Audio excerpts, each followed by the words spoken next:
আপনি কি generation Z বা ইয়াং জেনারেশনের? তাহলে এই ভিডিওটি আপনার জন্য।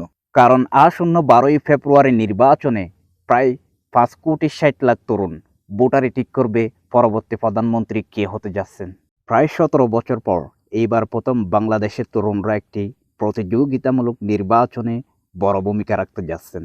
পরিবর্তনের হাওয়া এখন চারদিকে, কিন্তু কোটি কোটি তরুণ ভোটার আসলে কাকে ভরসা করছে?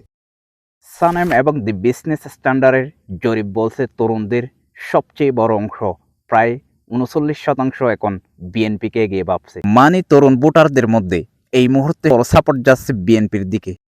তবে সবচেয়ে বড় চমক দেখা যাচ্ছে জামায়াত ইসলামকে নিয়ে। বিওয়াইএলসির জরিপে দেখা যাচ্ছে ফার্স্ট টাইম ও ইয়াং ভোটারদের মধ্যে জামায়াতের সাপোর্ট আগের তুলনায় উল্লেখযোগ্যভাবে বেড়েছে।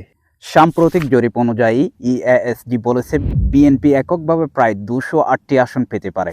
অন্যদিকে আইআইএলডির জরিপে দেখা যাচ্ছে জামায়াত জোট 105টি আসন এবং বিএনপির জোট 101টি আসনে খুব কাছাকাছি লড়াই করছে। স্টুডেন্টদের নতুন দল এনসিপিকে নিয়ে অনেক আশা থাকলেও আন্তর্জাতিক সংবাদ মাধ্যম বলেছে মাঠে পর্যায়ে বড় দলগুলোর সঙ্গে পাল্লা দিতে তারা এখনো কিছুটা পিছিয়ে।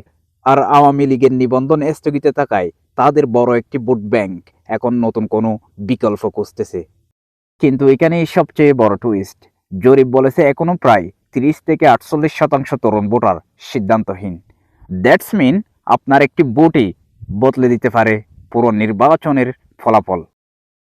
আমি ওমান থেকে দেখছি প্রবাসী ভাইদের মধ্যে এখন একটাই চাওয়া, দেশে একটি স্বচ্ছ, জবাবদিহিমূলক আর দুর্নীতিমুক্ত রাজনীতি। আপনি আগামীকাল কাকে ভোট দিবেন? আপনার মতামত কমেন্টে জানান।